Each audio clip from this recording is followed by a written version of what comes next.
नमस्कार दोस्तों, आज जो हम आपको कराने जा रहे हैं वो जीआईसी का जो इकोनॉमिक्स टॉपिक का पेपर है उसको सॉल्व कराने जा रहे हैं। जो आपने पेपर दिया है वो आप चेक कर सकते हो और ये बहुत ही सटीक आंसर, हमारी कोशिश है कि ये सटीक आंसर होगा, ठीक है ना।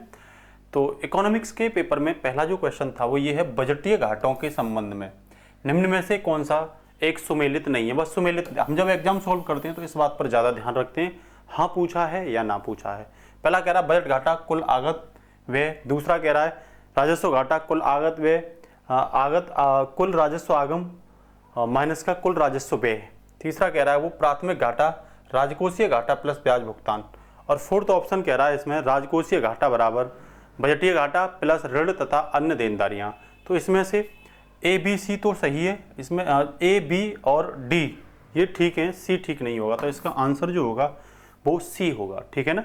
इसके साथ ही दूसरा जो क्वेश्चन है इसमें, ये दिए गए चित्र में OS रेखा प्रदर्शित करती है। तो ये क्या, एक स्केल को प्रदर्शित करती है। किसे प्रदर्शित कर रही है, देखो एक सीधे स्केल को, तो ये पैमाने की रेखा इसका आंसर होगा।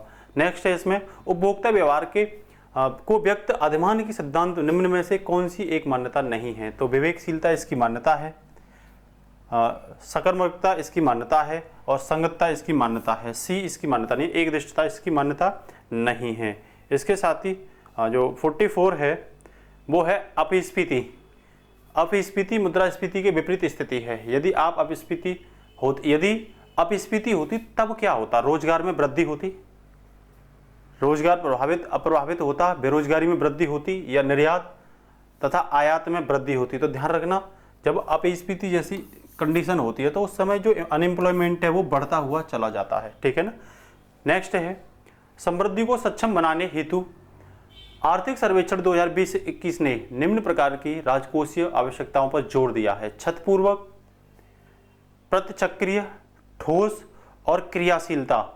तो ध्यान रखना, इसमें प्रतिचक्रीय किस पर जोर दिया है, प्रतिचक्रीय। तो इसका आंसर जो होगा वो बी होगा। कौन सा आंसर होगा, बी आंसर होगा इसका, ठीक है ना। तो 46 सूचीबद्ध करवा रहा है, वो क्या करवा रहा है, सूचीबद्ध करवा रहा है, ठीक है ना। तो इसमें जो स्फीति अंतराल है वो कीन्स ने दिया था। किसने दिया था, कीन्स ने दिया था, ठीक है ना। और मांग आधिपत्य ये किसने दिया था, तो मांग आधिपत्य दिया था बेंट हैंसन ने, ठीक है ना। मांग स्थानांतरण स्फीति जो दी थी वो दी थी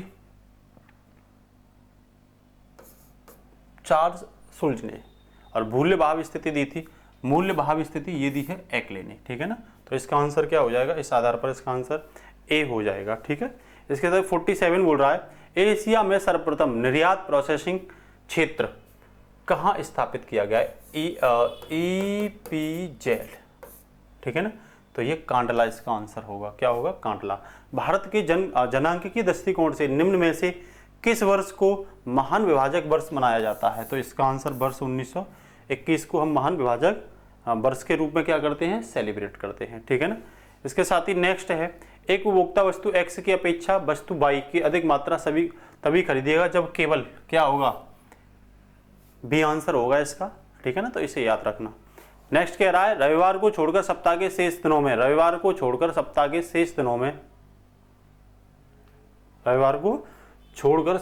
शेष दिनों के लिए औसत वर्षा 4.2 सेंटीमीटर थी।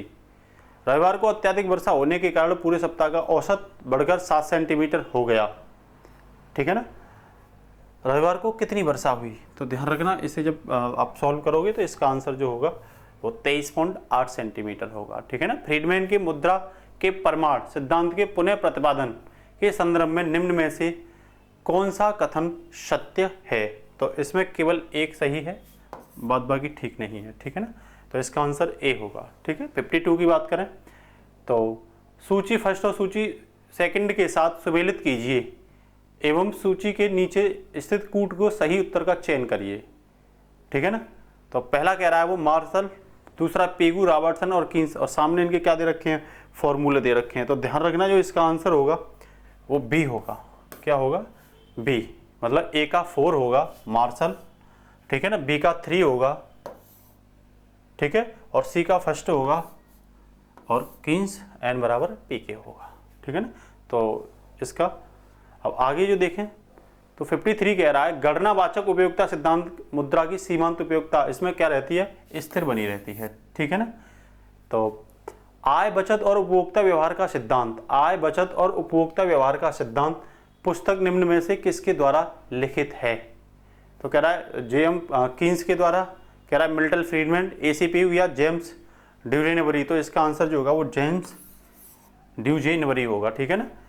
अगला कह रहा है बहुलक जेड बराबर 16 और समांतर माध्य x bar is equal to 20.2, तो माध्य क्या होगी। तो ध्यान रखना इसका आप जब सॉल्व करोगे तो इसका 18.8 आंसर आएगा, ठीक है ना। 56 कह रहा है, तो वो ये सुमेलित करवाए हैं उसने, क्या करवाए हैं, सुमेलित करवाए हैं। तो IMF, IBRD, IDA और IFC, ठीक है ना। तो इसका जो आंसर होगा वो सी होगा, ध्यान रखना आप इसे मिला लेना, इसका आंसर क्या होगा, सी होगा, ठीक है ना 56 का।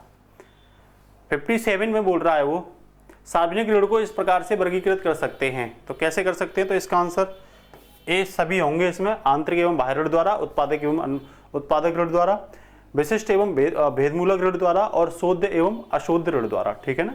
56 का जो होगा वो आंसर होगा कीन्स, क्या होगा, कीन्स। त्वरक सिद्धांत किससे जुड़ा हुआ नहीं है, तो आप्यायन, क्लार्क और सैमुअल्सन इनसे है, लेकिन कीन्स से नहीं है, ठीक है ना। निम्न में से कौन सह संबंध मापने की विधि है, प्रकीर्णन, आरेख, काल पीयर्सन और रैंक अंतर विधि। तो ध्यान रखना तीनों ही इसमें सह संबंध मापने की क्या है, विधि है, इसीलिए इसका आंसर डी होगा। मेक इन इंडिया कार्यक्रम के संदर्भ में निम्न में से कौन सा सही है। 2014 में शुरू किया गया था, ये बिल्कुल सही है। इसका उद्देश्य कंपनियों को विनिर्माण के लिए इनकरेज करना था, ये भी सही है। तो इसका आंसर क्या हो जाएगा, सी हो जाएगा, ठीक है ना। अब कह रहा है निम्नलिखित करारोपण के सिद्धांत में से कौन, निम्नलिखित करारोपण के सिद्धांत में से कौन सा एक एडम स्मिथ से संबंधित नहीं है। तो समानता का सिद्धांत एडम स्मिथ से संबंधित है, निश्चितता का सिद्धांत भी है, सुविधा का भी है, ये डी नहीं होगा, पर्याप्तता का सिद्धांत इनसे संबंधित नहीं है। निम्न में से कौन से परीक्षण आधार सूचकांक द्वारा संतुष्ट किए जाते हैं। पहला कह रहा है तत्व उत्क्राम्यता, समय उत्क्राम्यता और चक्रीय। ध्यान रखना इसमें से सी नहीं होगा, बाद बाकी ये दोनों इसके क्या हो जाएंगे आंसर। तो इसका आंसर क्या हो जाएगा, सी हो जाएगा, ठीक है ना।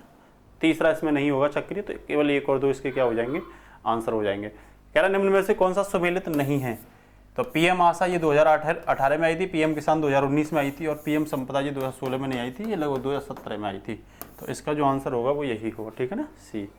64 कह रहा है निम्न में से कौन सी मदें व्यक्तित्व आय में सम्मिलित नहीं होती, व्यक्तित्व आय में कौन सी सम्मिलित नहीं होती, ठीक है ना। तो इसमें पहली जो है वो तो सम्मिलित होती है, बाद बाकी ये नहीं होगी, ठीक है ना। तो कह रहा नीचे दिए गए कूट से सही उत्तर का चयन करिए। तो इसमें जो बी आंसर है वो क्या हो जाएगा, इसका आंसर हो जाएगा, ठीक है ना, फर्स्ट को छोड़ करके, जहाँ तक मेरा अनुमान है, ठीक है ना।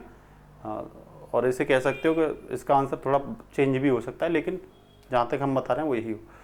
65 इसका आंसर ज़्यादातर तो यही होगा, लेकिन इस पर मैं श्योर नहीं हूँ, आप इसे और भी चेक कर सकते हो, ठीक है। निम्न में से किस एक जोड़ी से वर्ष 2020 का अर्थशास्त्र, एक जोड़ी जो वर्ष 2020 का अर्थशास्त्र का नोबेल पुरस्कार जीता था, कौन सी जोड़ी थी। तो ध्यान रखना पॉल मिलग्रॉम और रॉबर्ट विल्सन ने जीता था, ठीक है ना।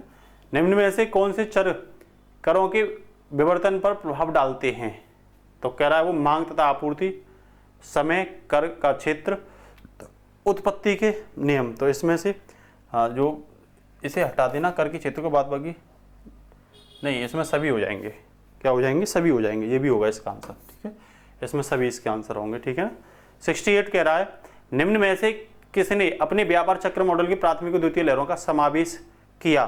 तो इसका आंसर होगा शुम्पीटर, क्या होगा, शुम्पीटर इसका आंसर होगा, ठीक है ना। नेक्स्ट कह रहा है वो सुमेलित कीजिए,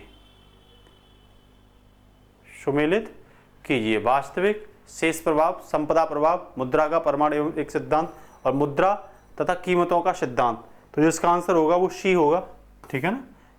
जो ए होगा उसमें डॉन पेंटिंगटन आएगा, दूसरे बी वाले में तीसरा आ जाएगा, ये इसमें ई आ जाएगा, ठीक है ना। तो मिला लेना, इसका आंसर क्या होगा, बी होगा। 70 कह रहा है वो 93 में गठित रंगराजन कमेटी का संबंध किससे था, ठीक है ना। तो रंगराजन जो कमेटी थी उसका संबंध भुगतान एवं बैलेंस ऑफ पेमेंट से था, ठीक है ना, भुगतान संतुलन से था। विश्व कोषागार रिपोर्ट निम्न में से किसके द्वारा वार्षिक तौर पर प्रकाशित की जाती है, ठीक है ना। तो ये प्रकाशित की जाती है संयुक्त राष्ट्र एवं सतत विकास समाधान नेटवर्क के द्वारा, ठीक है ना। अगला कह रहा है वो, संघीय सरकार के बजट 2021-22 के प्रावधानों के अनुसार निम्न मदों पर होने वाले व्ययों को घटते हुए क्रम में संयोजित करें। जो खर्च था उसे घटते हुए क्रम में क्या करें, संयोजित करें। तो इसका जो आंसर होगा वो होगा डी, ठीक है ना, इसका आंसर डी होगा। अब देखो 73, क्रय क्षमता शक्ति का प्रतिपादन किसने किया, ठीक है ना। तो ये गुस्ताव कैसल ने किया था, इसका आंसर ध्यान रखना इस चीज को, ठीक है। अब आगे होगा 74, रिक्त स्थान की आपूर्ति के लिए सही विकल्प का चयन करें। जनसंख्या नीति 2000 के अनुसार, जनसंख्या नीति 2000 के अनुसार भारत की जनसंख्या को 2045 तक स्थिर करने का क्या रखा था, लक्ष्य रखा था, ठीक है ना।